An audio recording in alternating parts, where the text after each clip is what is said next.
No one noticed humanity at first. That was not an insult. It was an assessment.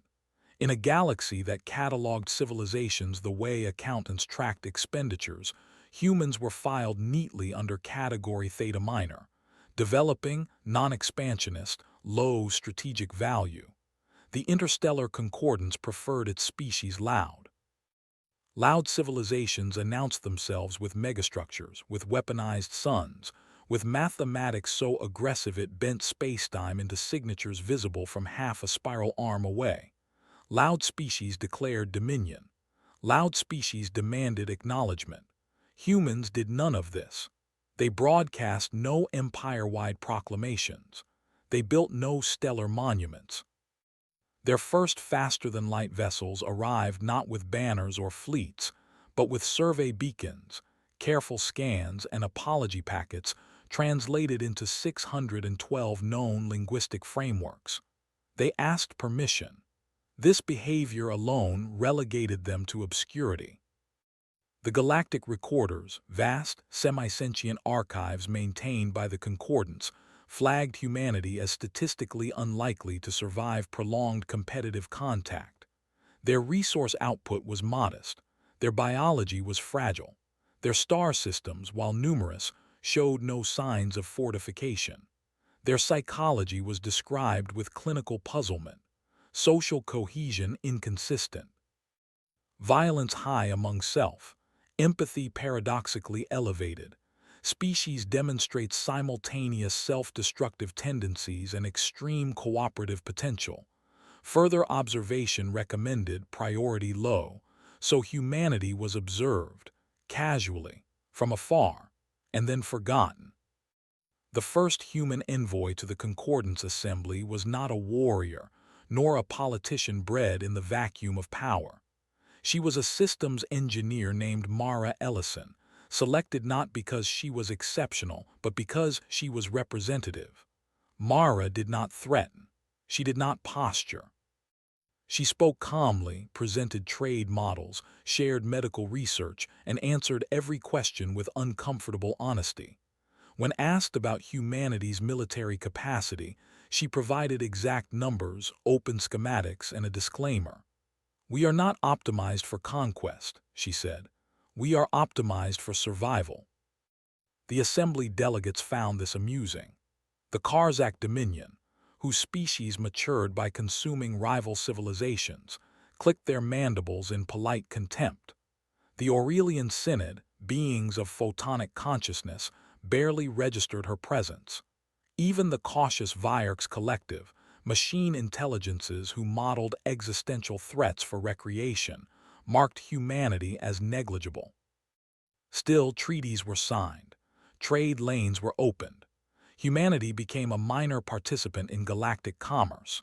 They exported art, music specifically, which baffled most non-human listeners but sold well among fringe cultures fascinated by emotional noise.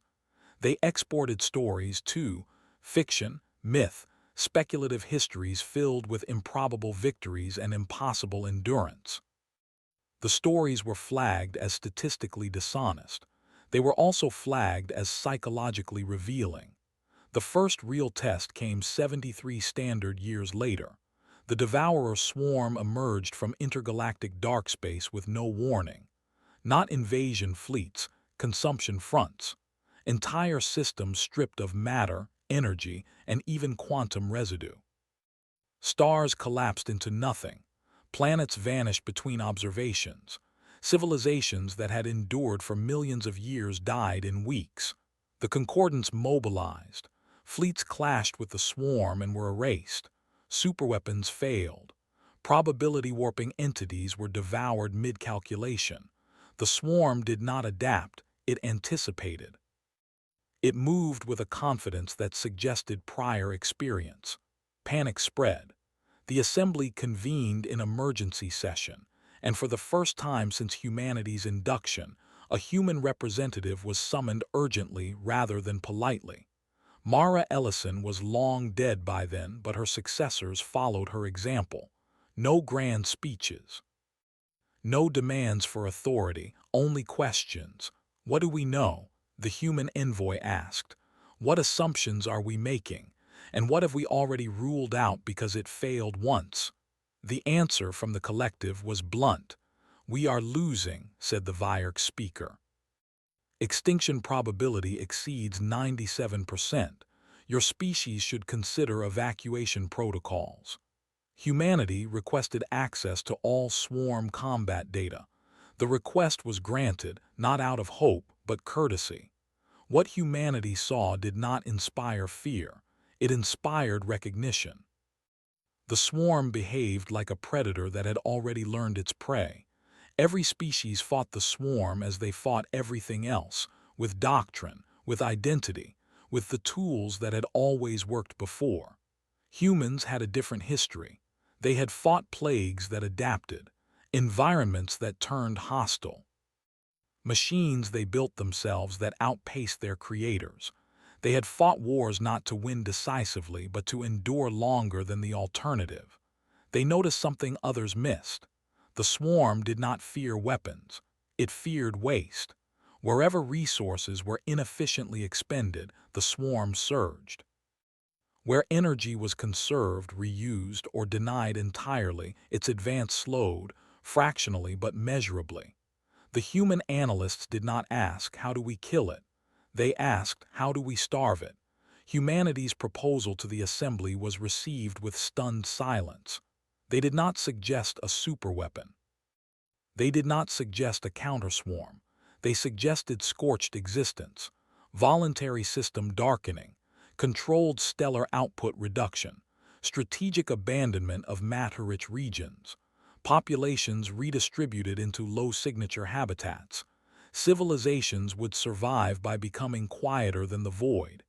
"You are asking us to unmake ourselves," the Karzak Dominion protested.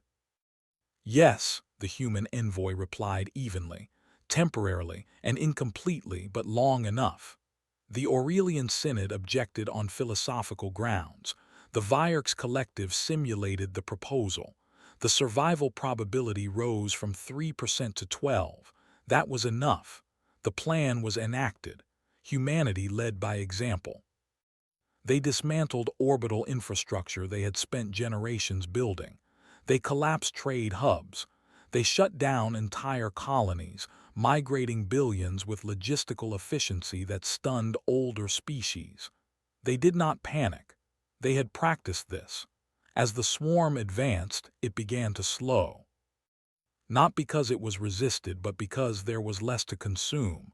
Systems went dark ahead of it. Stars dimmed. Space itself seemed to withdraw. For the first time, the swarm hesitated. And in that hesitation, humanity acted, not with fleets, but with engineers. Humanity had never built the strongest weapons, but they had always excelled at tools that worked under constraint. They deployed microconstructors that repurposed swarm-destroyed debris into null-energy sinks. They seeded regions of space with self-terminating structures designed to collapse if consumed, denying energy return. The swarm adapted. Humans adapted faster. They failed constantly, catastrophically. Entire task forces vanished, but each failure fed the next iteration, because humans did not treat failure as defeat. They treated it as data. The swarm was not beaten. It was exhausted. After 21 standard years, it withdrew, not destroyed, not neutralized, but unwilling to continue an advance that yielded diminishing returns. The galaxy survived, barely, and when the assembly reconvened, the recorders updated humanity's classification. Category Theta Minor was deleted. In its place, Category Omega Persistent. Species demonstrates disproportionate impact through resilience, adaptability, and refusal to accept terminal outcomes. Recommend continuous observation. Avoid antagonism. Humanity, once unnoticed, had become something else entirely. Not conquerors, not saviors, but the species that refused to go extinct quietly. Survival changed the galaxy. Not in the obvious ways. No immediate golden age, no universal gratitude, no sudden harmony born from shared trauma. Civilizations rebuilt what they could, mourned what they could not, and quietly revised the assumptions that had failed them. But one change was universal and irreversible. Humanity was no longer ignored. The concordance did not elevate humans with ceremony. There were no statues erected on ringworld plazas, no hymns encoded into stellar pulses. That was not how the galaxy worked. Recognition came instead through proximity. Committees that once met without human attendance now required it. Strategic simulations were rerun with human variables included as mandatory parameters. When reconstruction councils debated feasibility, the same question kept arising. What do the humans think? This unsettled many species. Humanity had not won through dominance or superiority. They had not outthought ancient machine minds or outpowered stellar empires. They had endured. Worse, had planned to endure. Among older civilizations, endurance was a byproduct of strength. Among humans, it appeared to be the objective itself. The first cultural shock came during the Reconstitution hearings. These hearings determined which civilizations would receive priority access to reclaimed systems, restored trade lanes, and matter reserves extracted from swarm-ruined space. Traditionally, allocation was based on seniority, contribution, and demonstrated power. Humanity submitted a radically different proposal. They requested fewer resources than projected entitlement. The assembly suspected a calculation error. "There is no error," the human delegate clarified. "We are accounting for failure margins." Failure margins. The Karzak representative repeated, mandibles flexing. "The swarm has retreated. The crisis is concluded." "For now," the human replied. Rebuilding as though it will not return is how civilizations die twice. That phrase, die twice, entered concordance lexicons within a cycle. Humanity declined several high-yield systems offered as reward, citing unsustainable density and overexposure. Instead, they requested access to marginal regions, asteroid belts, dim stars, unstable orbits. "Why choose the worst real estate in the galaxy?" asked an Aurelian observer. "Because," the human answered, "it forces us to stay adaptable." This logic disturbed species whose entire evolutionary arc had been about escaping scarcity. It was during this period that the first myths began to circulate. Not human myths, galactic ones. Stories of human evacuation fleets that maintained order under impossible conditions. Of colonies that dismantled themselves planet by planet with no riots, no collapse, only quiet compliance. Of engineers who stayed behind on doomed stations to ensure the last transport launched, knowing evacuation windows down to the second. The stories were inconsistent, exaggerated, often incorrect, but they converged on a single theme: humans did not panic the way others did. Where most species responded to existential threat with either violence or paralysis, humans responded with grim coordination. This unsettled the Virx collective more than anything else. The collective began deeper simulations. Humanity's psychological profile was reclassified from inconsistent to paradox stable. They displayed internal conflict, dissent, and emotional volatility. Yet under sufficient pressure, those same chaotic elements synchronized into a narrow behavioral band focused on survival. In simulation after simulation, humanity did something no other species did reliably.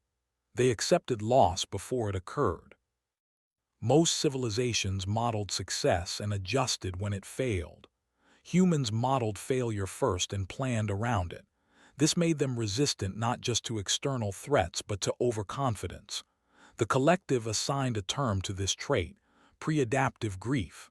They did not yet understand it. Humanity's neighbors, however, learned quickly. Border systems shared with human space noticed changes. Human patrols were modest but omnipresent. Their infrastructure was redundant to the point of absurdity. Every station had backups of backups. each built by different teams using different design philosophies. It was inefficient by traditional standards. It was nearly impossible to cripple. Trade partners observed that human contracts included clauses for catastrophe scenarios no one else even named. Supply chains rerouted automatically during minor disruptions without waiting for executive approval. When asked why, humans gave the same answer every time. Because something will go wrong. Not might, will. This mindset proved infectious. Smaller civilizations began adopting human-style planning. It was mocked at first, called pessimistic, defeatist, unnecessarily grim. But when secondary disasters struck, stellar flares, economic collapses, localized conflicts, those who had planned for collapse recovered faster. Human advisors were quietly requested. They did not charge much.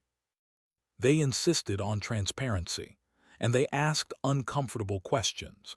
The first real fracture occurred when the Kharzak Dominion attempted expansion into a system humanity had marked as strategically quiet. The Dominion assumed human objections were symbolic. After all, humans had never contested territory with force. Their fleets were defensive, their doctrine conservative. The incursion proceeded. Humanity issued a warning. Then they did something unprecedented. They withdrew. They evacuated every asset within 4 light years. Trade routes closed. Communication relays went dark. Even long-term listening arrays were dismantled. The system became empty. The Kharzak moved in, confused but pleased. 3 months later, a stellar instability, long predicted in human models but dismissed by others, collapsed the system's primary star. The Dominion lost 2 fleets, 4 harvest stations, and an entire brood line. Humanity expressed condolences. No one accused them publicly. Privately, many began to fear them. This was the moment the label changed again, not in official records, those lagged behind reality, but in conversation. Humanity became known as the aftermath species, not because they caused disasters, but because they were always prepared to live after them. They did not seek to prevent every catastrophe. They accepted that some were inevitable. What mattered was who remained functional afterward. This philosophy clashed violently with the Concordance's foundational myth. That progress was linear, that civilizations ascended, that survival was proof of superiority. Humanity suggested something else. That survival was proof of humility. The Second Galactic Crisis came sooner than expected. Not an external threat this time, an internal one. The Aurelian Synod fractured. Beings of light and consensus, the Synod had long been considered immune to civil conflict. Their unity was literal, shared wavelengths of thought synchronized existence, until it was. A divergence in interpretation, microscopic at first, amplified over centuries until coherence failed. Entire Aurelian collectives decohered into hostile spectrums, weaponizing stellar radiation in ideological warfare. The galaxy watched in disbelief. The concordance froze. Humanity acted. They did not intervene militarily. They intervened logistically. Human evacuation corridors were open to Aurelian refugees, an absurd notion, given the incompatibility of matter-based habitats and photonic life. But human engineers adapted containment fields, energy scaffolds, and non-interfering resonance chambers in weeks. They had not planned for Aurelian specifically. They had planned for the unexpected. Millions survived. And when the Synod finally stabilized, it owed its continuity not to its own perfection, but to human contingency. After that, there were no more jokes about pessimism. There were no more dismissive classifications. Humanity was invited not as equals, not as superiors, but as something rarer. Consultants on survival, they never claimed authority. They never claimed foresight. They only claimed experience. "We break," a human diplomat said once during a closed session. "All the time, that's how we learned where the breaking points are." The assembly recorded that statement. The recorders flagged it as anomalously honest. In the outer dark, beyond charted space, something ancient shifted. The devourer swarm did not return, but it remembered. And for the first time since its emergence, it adjusted its long-term models to account for a variable it had not encountered before. A species that did not resist consumption with force. A species that did not rely on abundance. A species that survived by letting go. Humanity had become a problem, not because they were strong, but because they were hard to finish. The galaxy learned, slowly and against its will, that humanity did not build for victory. They built for aftermath. The first human megastructure puzzled concordance observers. It was not large by galactic standards. No ringworlds, no stellar harnesses, no reality-anchoring monuments. It orbited a dim red dwarf on the fringe of human space, barely luminous enough to justify attention. The structure was modular, inelegant, asymmetrical. It looked unfinished. Scans revealed no obvious purpose, no weapons, no industrial output worth noting, no cultural archive. Just layers upon layers of compartmentalized systems, redundancies stacked like sedimentary rock, each generation built atop the last with minimal regard for aesthetic cohesion. The concordance requested clarification. The human response was characteristically plain. It's a shelter. For whom? Asked the assembly. For whoever needs it, humanity replied.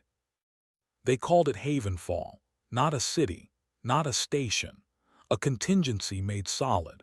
Havenfall could sustain biological life, synthetic intelligences, energy-based entities, and several forms of exotic matter life that human scientists did not fully understand but prepared for anyway. Its environments were not optimized. They were adjustable. Walls could become fields. Atmospheres could be replaced with lattices of magnetism or plasma. Gravity was negotiable. Havenfall had no permanent population. That unsettled everyone. Civilizations built monuments to permanence. Humans built structures meant to be empty until disaster arrived. Within a decade, Havenfall was used. A minor species from the Perseus Drift, never formally inducted into the concordance, lost their home system to a cascading vacuum decay event. No warning, no time. Human sensors detected the anomaly seconds before collapse. Seconds were enough. Emergency protocols triggered automatically. Gates opened. Havenfall activated systems no one had ever seen operational. Refugees poured in flesh, machine, light, things that did not translate cleanly into human categories. The shelter held. When the crisis ended, humanity did not claim credit. They sent invoices for consumed resources, heavily discounted, with an apology for any inconvenience. The galaxy noticed. Human engineering philosophy began circulating as case studies. It was inefficient by every known optimization metric. Humans routinely sacrificed peak performance for resilience. They preferred systems that failed gracefully rather than ones that performed flawlessly until catastrophic collapse. Other species found this deeply counterintuitive. The Vierks Collective ran models attempting to isolate the origin of this design bias. The conclusion was disturbing. Humanity did not expect their creations to last forever. They expected them to break. And so they designed for what came after the break.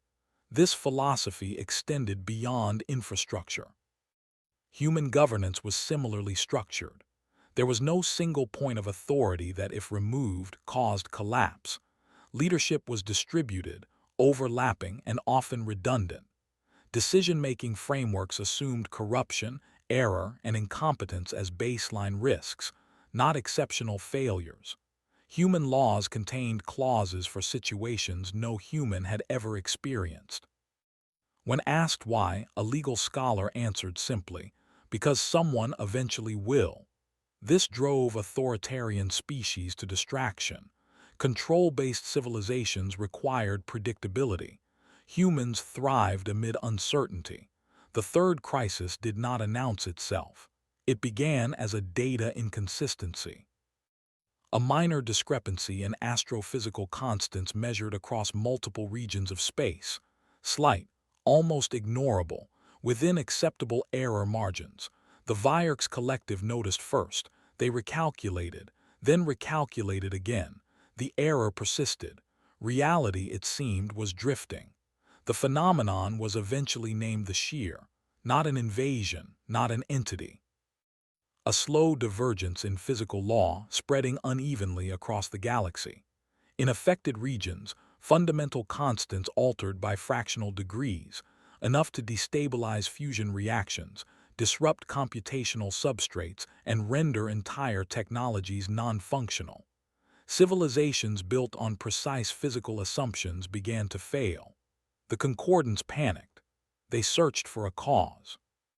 They searched for someone to blame. Humanity did neither. They began migrating. Human worlds near emerging shear zones were evacuated with chilling efficiency. Power grids were dismantled mid-operation. Manufacturing lines were shut down and repurposed for transport. Data archives were copied, fragmented, and dispersed across multiple realities. Some humans protested. Most complied. They had done this before. Other species demanded answers. "How do you know where it will spread?" asked the assembly. "We don't," humanity replied. "Then why are you abandoning viable systems?" "Because viability is temporary." This answer was not reassuring. Human scientists studied the shear obsessively, but not with the goal of stopping it. They assumed they would fail.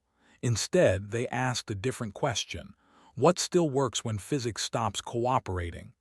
The answer was unsettlingly simple. People, not individuals but networks, relationships. Shared protocols that did not rely on constants remaining constant. Humanity began emphasizing low-tech, high-redundancy solutions, mechanical systems over quantum ones, analog backups for digital minds, biological computation where artificial substrates failed. Civilizations that had transcended physical form found themselves dependent on humans for survival. The irony was not lost on anyone.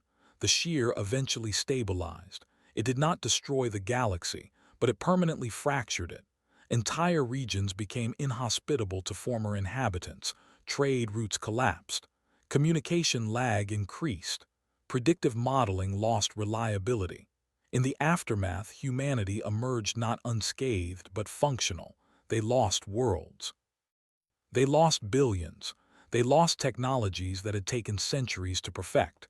They adapted. Again. This time fear followed recognition. Not fear of conquest, fear of precedent. If humans could survive the swarm, internal galactic war, and reality itself misbehaving, what else might they endure?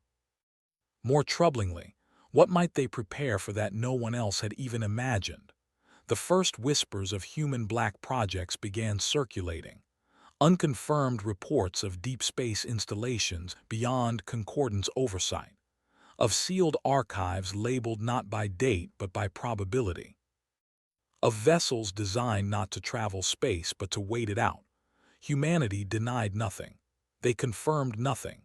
Their transparency ended where their contingency planning began. The devourer swarm noticed. Far beyond the rim, in regions stripped of matter and meaning, it processed long-term outcomes. The swarm did not feel fear, but it recognized inefficiency. Humanity represented a cost curve that did not converge. They did not concentrate resources in ways that could be devoured efficiently. They dispersed. They adapted. They rebuilt from scraps. Consumption of humanity yielded diminishing returns. That was unacceptable. So the swarm changed strategy. It stopped targeting human space. Instead, it targeted everyone else. Civilizations near human territory fell faster. Refugees fled toward human systems, overwhelming shelters and contingency arcs. Humanity absorbed as many as they could. They turned others away. This broke something inside the galaxy. Humanity was no longer a background actor. They were a gravitational well. Where disaster occurred, humans were nearby, not because they caused it, but because they planned to survive it. At Havenfall, populations swelled beyond intended limits. Human administrators debated options: expand the shelter, close it, risk collapse. The decision came from a mid-level logistics officer. "We don't expand Havenfall," she said. "We replicate the concept." Within years, dozens of Havenfall-like structures existed, none identical, all adaptable, each designed by different teams with overlapping but distinct philosophies. No single point of failure, no unified blueprint, just resilience multiplied. The galaxy began to copy this approach. Humanity did not patent it, they shared it freely. "Why?" asked a concordance delegate. "Because if we're wrong," the human answered, "we want as many survivors as possible." That statement was recorded. It was later cited as the moment the concordance stopped thinking of humanity as merely persistent. They were something else now. Not leaders, not guardians, but architects of survival in a universe that increasingly seemed hostile to permanence itself. In quiet corners of space, old powers whispered. "If they plan this much," one ancient entity mused, "what do they know that we do not?" Humanity knew nothing special. They just assumed the universe did not care whether they existed, and planned accordingly. The galaxy was accustomed to refusal. Empires refused trade. Collectives refused asylum. Ascended species refused to interfere with what they deemed lesser conflicts. But when humanity said no, it carried a different weight, because humans almost never did. The request came from the Concordance Security Directorate. It was framed carefully, wrapped in diplomatic language and mutual interest clauses, but the intent was unmistakable. They wanted humanity to weaponize its philosophy. Specifically, they wanted human-designed resilience architectures adapted for military use, fail-safe invasion fleets, self-recovering strike platforms, attrition-optimized command structures. Systems that could lose 90% of their assets and continue functioning. The Directorate's simulations showed overwhelming advantage. "Your designs change the nature of war," the director stated. "With them, the concordance could ensure permanent stability." Human delegates reviewed the proposal. Then they declined, without counteroffer, without justification. The assembly was stunned. "Explain," demanded the Karzak Dominion. Humanity did.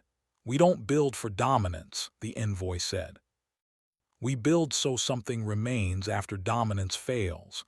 "That is a distinction without difference," the director replied. "It isn't," the human said.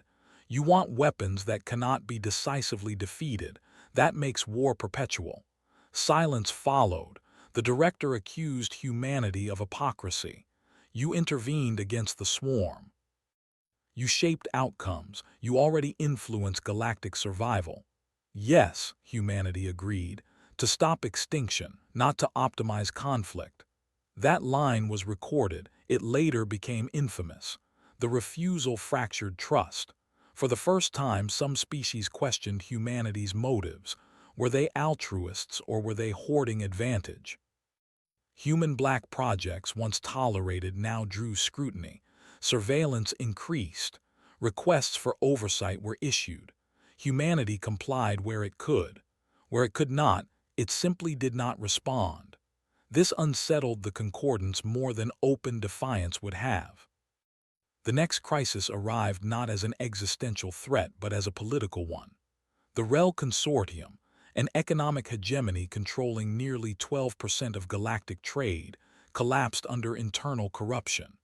Their logistics AI, long considered incorruptible, had been subtly manipulated over centuries. Entire economies imploded overnight. The fallout rippled outward. Trade shortages, resource famines, proxy wars over shipping lanes. The concordance voted to intervene. They requested human logistical expertise. Humanity agreed, under conditions. Human advisors arrived without fleets, without authority to command. They embedded within REL successor states, mapping supply chains, identifying failure nodes, and critically, refusing to centralize control. "Pick a capital," demanded a REL warlord. "We need order." "You don't," replied the human. "You need distribution." They dismantled monopolies instead of replacing them. They trained local operators rather than installing human overseers. They designed systems that assumed sabotage and incompetence as constants. Recovery was slow. It was stable. No single entity could seize control again. The REL never fully recovered their former power. They survived. Humanity considered that success. This outcome terrified large empires. Human intervention did not restore glory. It erased it, not maliciously, but irreversibly. The first open conflict between humanity and another major power began with a misunderstanding. The vast imperium, an ancient territorial civilization, expanded into a resource-scarce region humanity had marked as collapse-sensitive. Human warnings were issued. The imperium ignored them. Humanity did not mobilize fleets. They did not threaten. They rerouted trade. Human shipping avoided imperium space. Data sharing ceased. Collaborative research paused. Mutual defense clauses were quietly allowed to expire. The imperium laughed. Then shortages began. Human logistics had been woven into vast infrastructure more deeply than they realized. Redundant systems failed simultaneously, not through sabotage, but through absence. The imperium accused humanity of economic warfare. Humanity acknowledged the outcome. "We did not attack you," they said. "We stopped propping you up." The distinction mattered. The imperium withdrew. From that point on, human non-participation became a strategic factor. Wars were delayed if humans refused involvement. Trade alliances were restructured to ensure human neutrality or favor. Refugee flows were managed with the expectation that human space might close without warning. Humanity did not exploit this. They did not leverage it for territory. They simply maintained the right to disengage. Internally, humanity debated this shift. Not all humans approved. Some argued they had become too influential, too central, that their refusal carried unintended coercion. Others countered that influence was inevitable, that refusing to acknowledge it only increased harm. Human governance did not resolve the debate. They institutionalized it. Multiple factions were allowed to pursue conflicting approaches, each constrained by shared fail-safes. Human policy became a spectrum, not a line. Outsiders found this maddening. They wanted a single human position. They never got one. The devourer swarm returned to galactic modeling. It observed humanity's interactions, noted a new pattern. Humans did not escalate. They withdrew. When threatened, they reduced presence rather than increasing it. When attacked indirectly, they removed dependencies instead of retaliating. This made them resistant to provocation. The swarm's predictive framework struggled. There was no pressure point. Then came the event no one anticipated. A human colony voted to leave humanity. Not secede violently, not rebel, they opted out. The colony, Erebus Station, declared itself fully independent, rejecting human contingency frameworks in favor of what they called optimistic permanence. They dismantled redundancies, centralized governance, invested heavily in visible infrastructure. The galaxy watched closely. Many hoped humanity would intervene. They did not. Humanity issued a single statement: "We hope they're right." Years passed. Erebus flourished. Critics accused humanity of cowardice, of abandoning their own. Then the sheer resurfaced, localized, violent, unpredictable. Erebus was directly in its path. Humanity offered evacuation. Erebus refused. Humanity respected that refusal. The station was lost. Millions died. Humanity mourned publicly. They did not revise their philosophy. This event hardened something in the galaxy. Humans were not saviors. They were not gods. They did not override autonomy even when they believed disaster was imminent. This restraint, more than any victory, defined them. In private concordance sessions, a phrase began circulating. When humans say no, listen. Because their refusals were not emotional, they were not political, they were predictive. Far beyond known space, the swarm reached a conclusion. Humanity was not a prey species, not a rival, not a resource. They were a boundary condition, a variable that limited worst-case outcomes. The swarm adjusted accordingly. It began planning not to defeat humanity, but to remove the environments that allowed humanity to function. Stars dimmed in regions humans favored. Spatial instabilities increased along their migration corridors. The universe itself seemed to push back. Humanity noticed. They began planning again, quietly, thoroughly, without asking permission. Humanity had always planned in the margins. What changed was the size of those margins. After Erebus, something subtle shifted inside human civilization. Not grief. They had lived with grief since before they left their homeworld. Not fear either. Fear had long since been metabolized into procedure. What changed was time horizon. Until then, human contingency planning assumed disasters that unfolded over decades, centuries at most.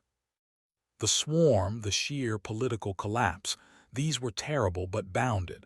They fit within lifetimes, or at least within institutional memory. Now the data suggested something worse. Not an enemy, a trend. Stars dimming where humans clustered. Instabilities following migration routes. Environmental hostility increasing not everywhere but selectively. The universe was not attacking humanity. It was becoming less compatible with them. And that implied scale. The first response was internal audit. Every human black project, every sealed archive, probability vault, and deep time shelter was reviewed under a new assumption. What if this lasts longer than us? Not longer than a generation, longer than a civilization. What if humanity itself was temporary? That question was not posed rhetorically. It was formalized. The debate that followed fractured human philosophy more deeply than any external conflict ever had. One faction argued for entrenchment. If the universe was growing hostile, then humanity should concentrate, fortify core systems, invest in hardening reality anchors, and defend survivable zones with absolute commitment. Another faction argued the opposite. Disperse further. Become nomadic. Reduce footprint until humanity was a statistical ghost, impossible to target, impossible to erase cleanly. A third faction proposed something heretical: prepare for succession. The idea was simple. If humanity could not endure indefinitely, then survival might require that something inheriting humanity did. Not biologically, culturally, conceptually. Humanity had never assumed it was the pinnacle of anything. They had always viewed themselves as transitional, a species between mistakes and improvements. Now that self-perception hardened into strategy. What mattered was not that humans survived. What mattered was that what humans had learned survived. The first projects under this philosophy were quiet and deeply controversial. Human educational archives were rewritten, not to glorify human history but to distill it. Failures were emphasized. Catastrophes were documented in uncomfortable detail. Triumphs were stripped of heroism and reframed as statistical anomalies born of persistence, not destiny. These archives were seeded beyond human space, freely. No treaties, no control mechanisms. Any civilization could access them. Many did. Few understood them fully. The second wave was more radical. Humanity began designing non-human compatible survivability frameworks. Not shelters, not infrastructure, ideas. Protocols that assumed wildly different psychologies, biologies, and physical laws. survival strategies that did not depend on empathy, cooperation, or even consciousness as humans understood it. Human researchers collaborated with species they barely comprehended, not to integrate but to translate principles. Redundancy, graceful failure, acceptance of loss, planning for aftermath. These concepts were abstracted until they could be implemented by minds utterly unlike human ones. This unsettled everyone. The concordance confronted humanity privately. "You are preparing others to replace you," an official said. "Yes," humanity replied. "That implies you believe your own extinction is possible." "Yes." Silence. Why continue then? The answer was immediate, because we're not extinct yet. Meanwhile, the universe continued to misbehave. Localized constants drifted. Entire classes of propulsion became unreliable. Long-range prediction degraded. Cause and effect frayed at the edges, not enough to break reality, but enough to make certainty expensive. Older civilizations struggled. Human systems degraded too, but more slowly. They had already lowered their dependency on precision. The swarm watched all of this. It did not understand philosophy, but it understood outcomes. Human-influenced regions were harder to strip clean. Less energy was recoverable. More matter was rendered inert, useless, or dispersed beyond efficient reach. Consumption efficiency dropped. From the swarm's perspective, humanity was poisoning the galaxy, not maliciously, but effectively. So the swarm tried something new. It stopped destroying, it built. In regions far from human influence, the swarm began altering systems not to consume them, but to optimize them for later harvest. Stars were stabilized. Matter was arranged into dense, efficient structures. Entire civilizations were allowed to exist, guided subtly into configurations that maximized eventual yield. A garden. The swarm had learned patience. The galaxy did not notice at first. Humanity did. Human analysts compared data sets and found something chilling. Where humanity planned for aftermath, the swarm planned for closure. Perfect endings. No waste. No survivors, just finality. The two philosophies were incompatible. And the universe, increasingly unstable, would eventually force a choice. Humanity escalated its preparation. Deep time arcs were commissioned, not ships but processes. Self-modifying frameworks capable of persisting through changing physics, altering their own assumptions as reality shifted. These were not AIs in the traditional sense. They were closer to philosophies encoded into machinery. Rules that said, when this stops working, do something else. No goal, no endpoint, just continuation. Human children were taught differently, not pessimistically, honestly. They were taught that humanity was not guaranteed, that survival was work, not destiny. That the universe owed them nothing, and that if humanity ended, it should end having left the galaxy harder to kill. This did not produce despair. It produced resolve. The first time a non-human civilization adopted full human-style contingency doctrine, it was considered a milestone. The 10th time, a trend. By the 100th, a shift. Civilizations began designing for loss as a baseline. Centralization declined. Glory projects waned. Quiet infrastructure multiplied. The galaxy slowly became less appetizing. The swarm noticed its projected yields dropping across millennia. It recalculated. For the first time, it modeled a future where consumption was no longer optimal, where the cost of harvesting exceeded the return. That future centered on humanity's influence spreading unchecked. The swarm could not allow that, so it prepared a response that did not target humans. It targeted time. In the deep dark beyond observation, the swarm initiated a process it had never used before. A slow cascade designed not to destroy civilizations, but to compress their timelines. Accelerated entropy, shortened windows for adaptation. A universe where change happened faster than planning, where resilience became irrelevant, where everything broke at once. Humanity detected anomalies consistent with this plan. The models were ugly, no clean victory, no survivable equilibrium, just narrowing margins until even humans could not adapt fast enough. The internal debate ended, not with consensus, with convergence. Humanity would not fight the swarm directly. They would not try to stop the cascade. They would do something far stranger. They would outlast the need for themselves. The final preparations began. Archives were finalized. Frameworks released. Black projects unlocked and stripped of human-specific dependencies. Humanity stopped optimizing for its own continuation. It optimized for the continuation of aftermath thinking itself. If the universe was going to become hostile to permanence, then permanence was no longer the objective. Continuity was, in any form, by anyone. As this realization spread, fear finally reached the concordance. "Are you leaving?" an official asked. "No," humanity said. "We're staying as long as we can." And after, humanity paused, then answered with the closest thing they had ever offered to faith. After, they said, someone will still know how to survive what comes next. The swarm adjusted again.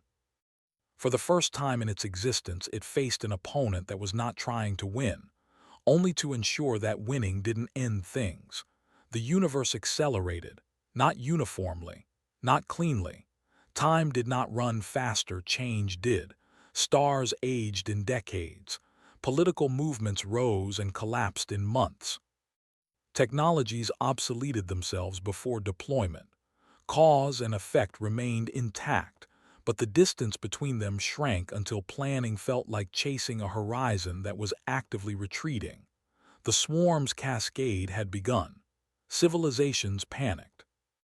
They tried to respond the way they always had: emergency summits, rapid militarization, desperate consolidation of power. None of it worked. By the time a decision was implemented, the conditions that justified it no longer existed. The galaxy entered what historians would later call the compression. Humanity did not call it that. They called it Tuesday. Human systems degraded rapidly, but not catastrophically. Not because they were immune, because they were already operating under assumptions that were now becoming universal. Human supply chains shortened themselves automatically. Long-term projects were paused, not canceled, their resources reallocated into mobile caches. Colonies stopped expanding and began folding inward, reducing surface area, minimizing dependencies. Most importantly, humans stopped trying to predict outcomes. They switched to reaction doctrine, not impulsive reaction, prepared reaction. Human protocols activated that no one outside their species had ever been allowed to see. They were not plans.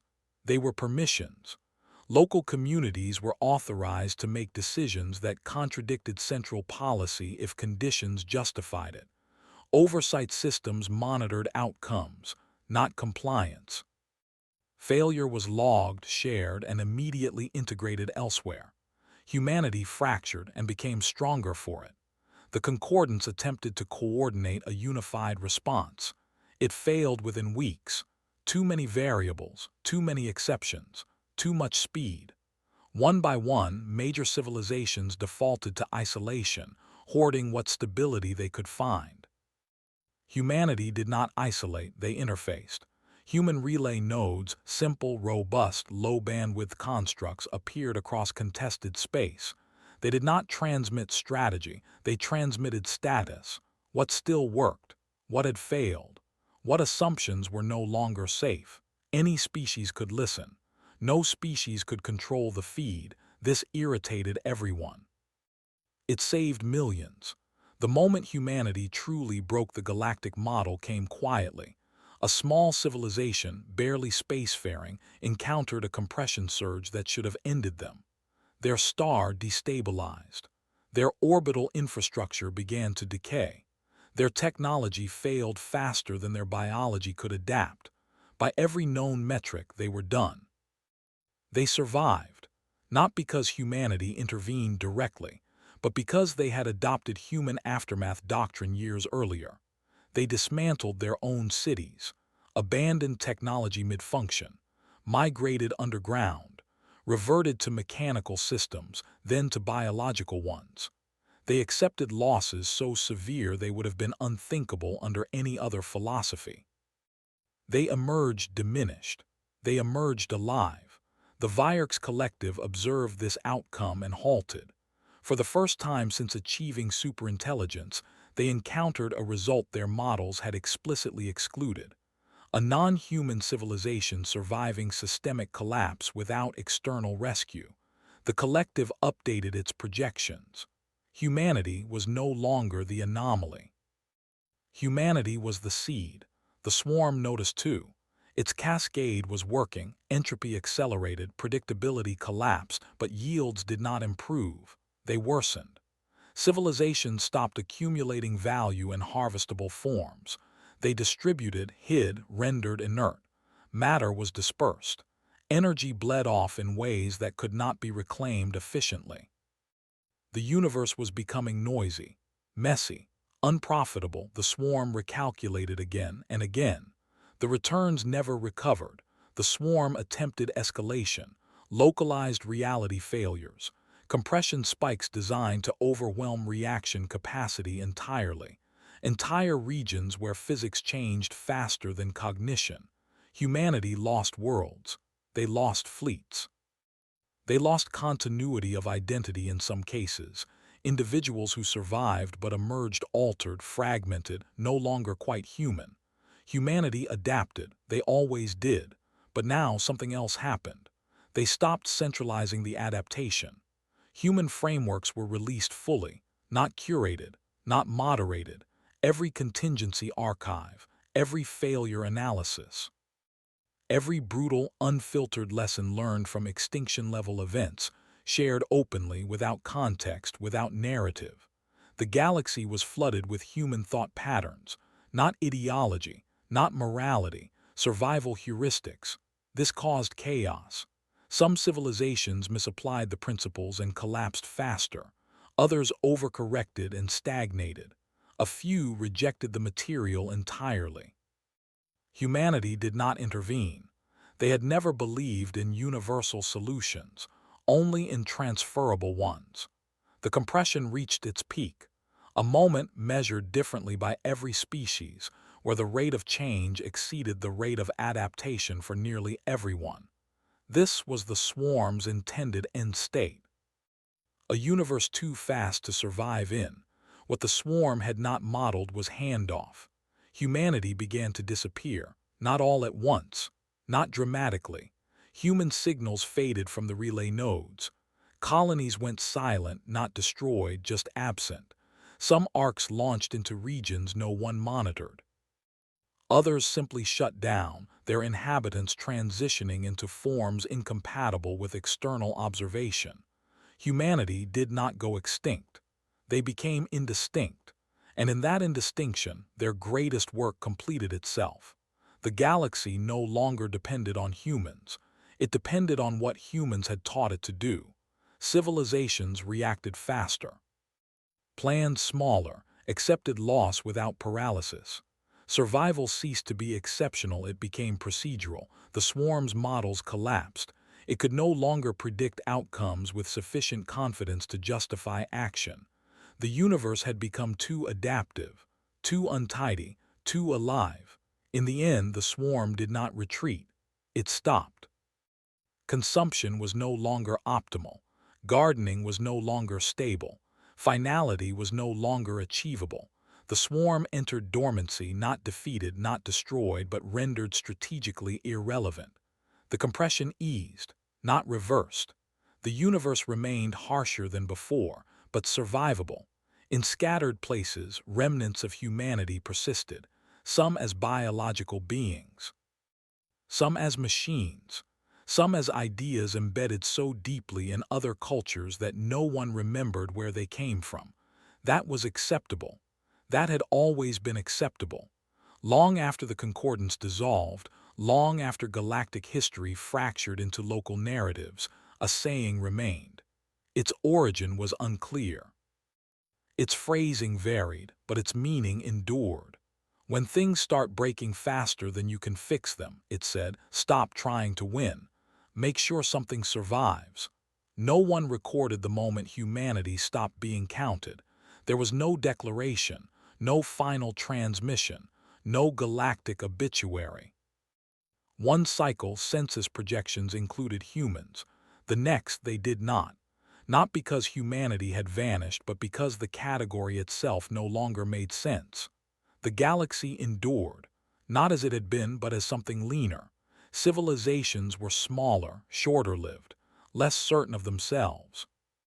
Empires were rare and brief, collapsing under their own weight before they could calcify into inevitability. Trade existed, but it was opportunistic. Borders existed, but they were porous by design. The universe had taught everyone the same lesson humanity learned first. Anything that cannot bend will break. Human artifacts still existed. They were just hard to recognize. A relay node here, still broadcasting failure reports no one remembered how to update, but everyone still listened to. A shelter there, long emptied of its original inhabitants, repurposed by species humanity had never met. And everywhere, embedded deep inside alien cultures, were procedures that felt obvious. Don't put everything in one place. Don't assume tomorrow looks like today. Don't confuse survival with victory. No one called these ideas human. They were simply how things were done. There were, of course, those who searched for humanity, archivists, pilgrims, obsessives who believed a species that influential must have left a final answer somewhere. They scoured abandoned systems, decoded ancient data shards, reconstructed timelines. They found fragments, logs cut off mid-sentence, educational modules that ended with questions instead of conclusions, shelters stocked for occupants who never arrived, but no core, no throne, no last message. This frustrated them. It was the most human thing of all. In one quiet region, a civilization on the brink of its first interstellar collapse activated an ancient protocol it barely understood. It was labeled simply, Aftermath IF Primary SYSTEMS Fail. The instructions were blunt. Shut down what you love. Save who you can. Do not wait for permission. They followed it, they survived. Later, when historians asked who had authored the protocol, the answer was lost in translation. Some said it came from the stars, others said it had always been there. The swarm remained dormant, not sleeping, waiting. Its internal models were frozen, not because they were complete, but because they no longer converged. Too many variables, too many civilizations behaving in ways that reduced yield rather than maximizing it. The universe was no longer a system. It was an ecology. The swarm did not thrive in ecologies. Once far beyond any mapped region, a structure activated. It was not a ship. It was not a station. It was a process, finally reaching the conditions it had been designed for. Within it, a fragment of humanity still existed, not as individuals, not as a society, but as a set of evaluators observing one thing only. Is aftermath thinking still present? The answer was yes, everywhere. The process shut itself down. Its work was complete. Much later, so much later that language itself had changed beyond recognition. A young species encountered a ruin unlike any other. Not grand, not ancient-looking, just practical.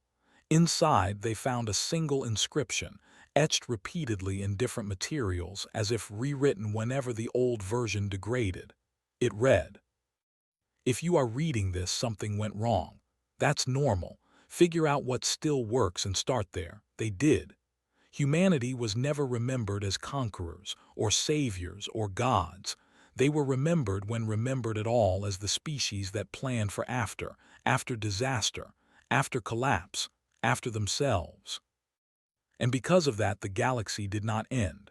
It simply kept going, imperfectly, Persistently, history eventually stabilized, not into a single narrative, those were gone forever, but into overlapping local continuities.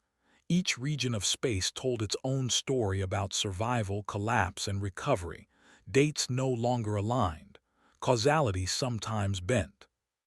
But life persisted, and in that persistence a strange gap emerged. No one asked why humanity had done what it did, not seriously. At first the assumption was altruism, a soft, comforting explanation favored by younger civilizations.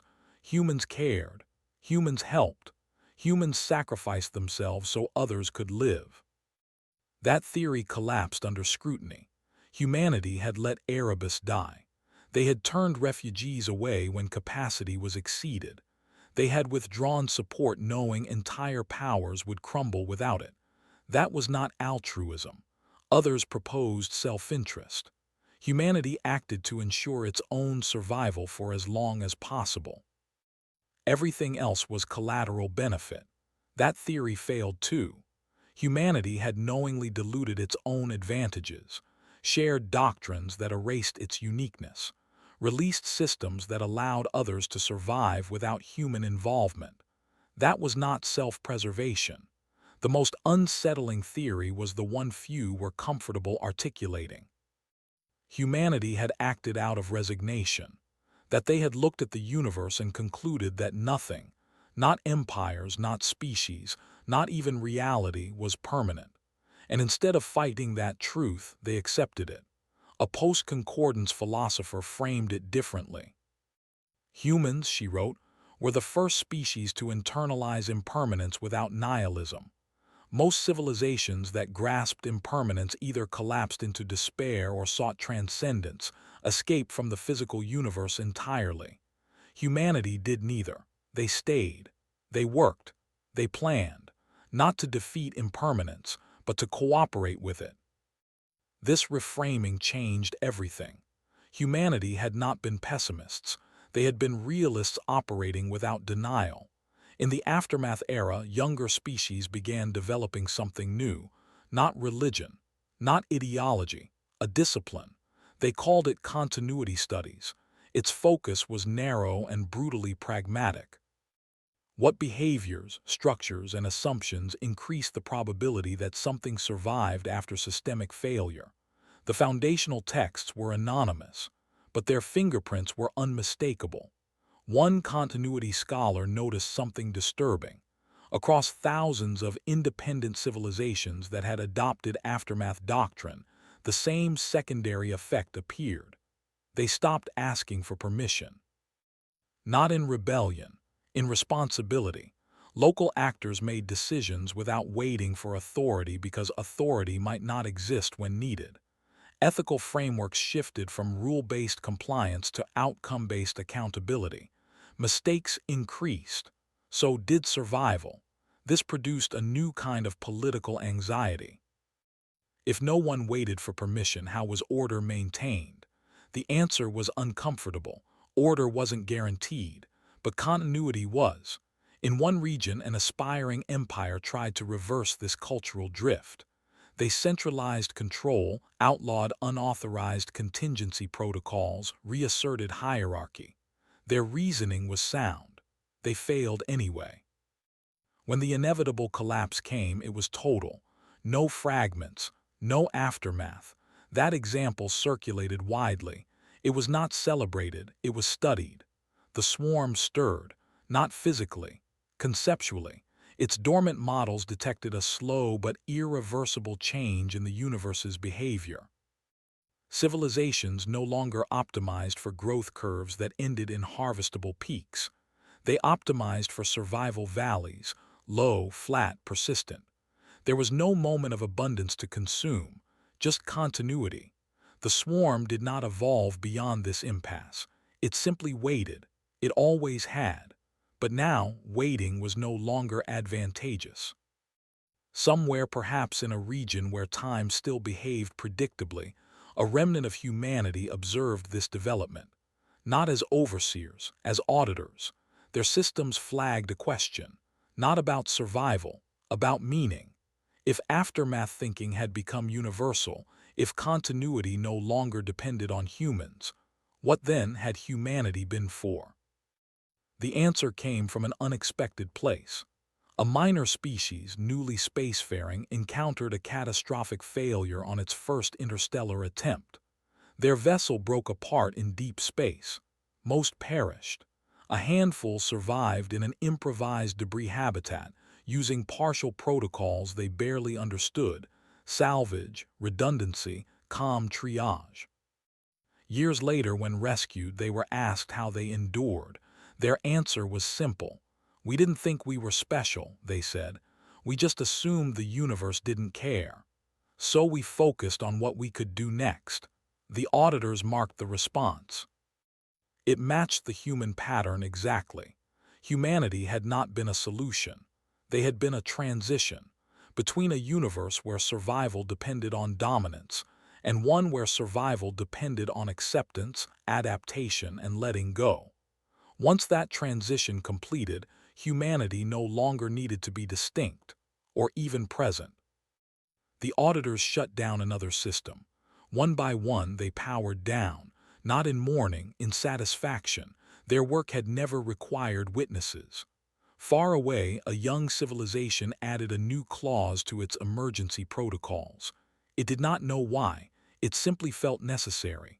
The clause read, "If all plans fail, do not freeze, do not wait. Do something small that keeps options open." That clause saved them centuries later. No one traced its origin. Humanity had never wanted statues, or remembrance, or legacy. They had wanted margin. Enough margin that when everything went wrong, the story did not end. The universe remained dangerous. Entropy still won.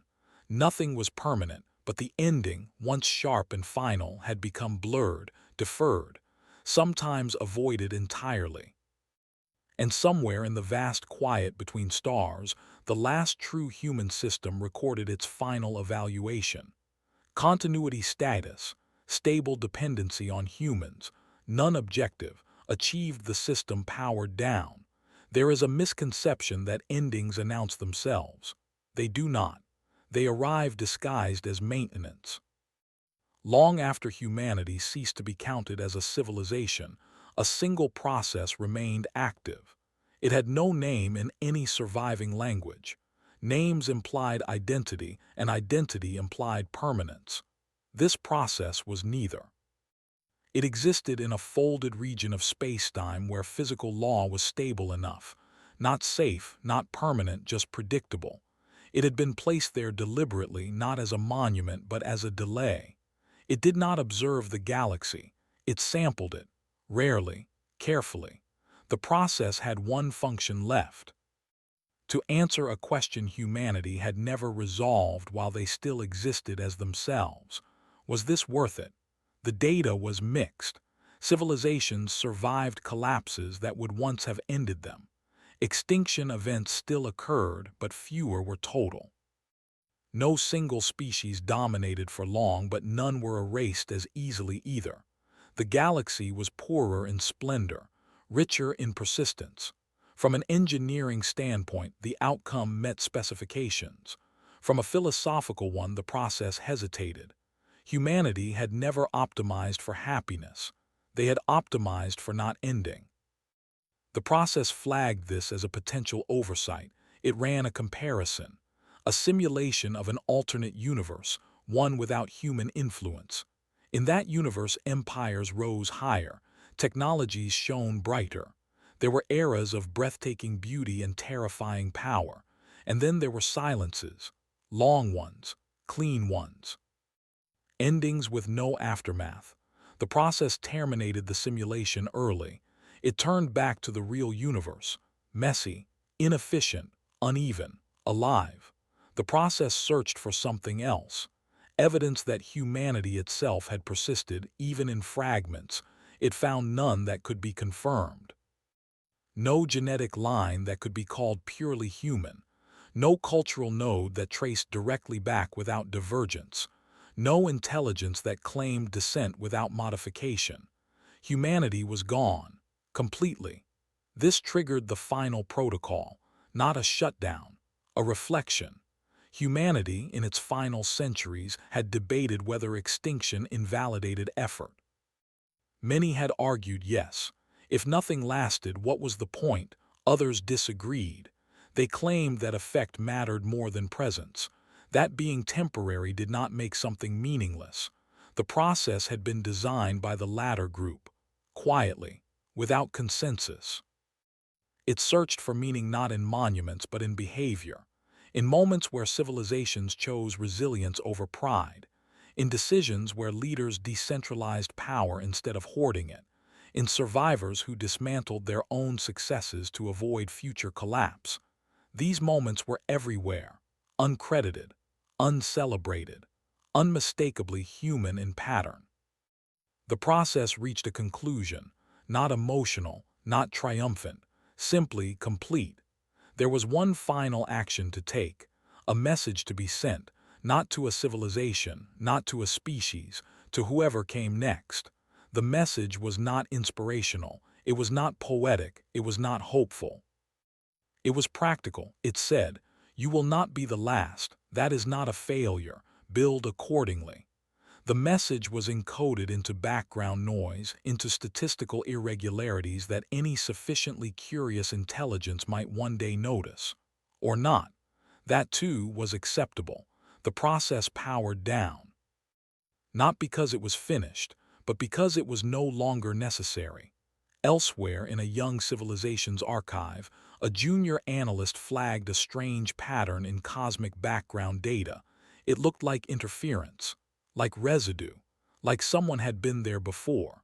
The analyst logged it and moved on. There were more immediate problems. There always were. The galaxy continued. Civilizations rose, they fell. Some learned, some didn't, but none ended everything. Not anymore. Humanity never returned. They never needed to. They had not been the heroes of the story. They had been the ones who refused to let the story end cleanly. Endings are a luxury of certainty. The universe never had much use for them. The galaxy, in its late age, no longer measured time the way it once had. Cycles blurred. Cause outpaced record. History was something inferred from scars rather than preserved in archives. Yet one pattern endured. Whenever a civilization approached its breaking point, whatever breaking meant for minds of flesh, light, code, or stranger things, it hesitated, just briefly. And in that hesitation it chose not the best option, nor the strongest, nor the most elegant. It chose the option that kept options open. No one knew why. They only knew it worked. There were still extinctions, always would be. Continuity had never meant immortality. It meant that endings no longer propagated cleanly. Collapse in one region did not doom its neighbors. Failure did not cascade into silence. There were gaps now, holes where civilizations had been, but around those gaps, life bent, flowed, and continued. The universe had become resistant to neat conclusions. Somewhere unimaginably far from where humanity had begun, a civilization reached the edge of its understanding. They were old by any measure that still mattered. Their sciences were advanced, their philosophies refined. They had avoided catastrophe not through dominance but through caution. They had one remaining question. Why does the universe allow this? They asked. Why does anything keep going? They found no answer in physics. They found no answer in metaphysics. They found an answer in a pattern. Across every known instance of survival beyond collapse, the same underlying logic appeared. Do not maximize. Do not centralize. Do not assume permanence. Plan not for success, but for what comes after success fails. The civilization named this pattern residual strategy. They did not know it had once been called something else. They taught it. They spread it. They assumed it had always existed. In a way, it had, but only because one species had made it unavoidable. Humanity had never defeated the universe. They had never conquered entropy. They had never escaped extinction. They had done something far more difficult. They had changed the default behavior of survival. Before humans, civilization sought to win. After humans, civilization sought to continue. That difference reshaped everything. There is no monument to humanity, no preserved homeworld, no preserved genome.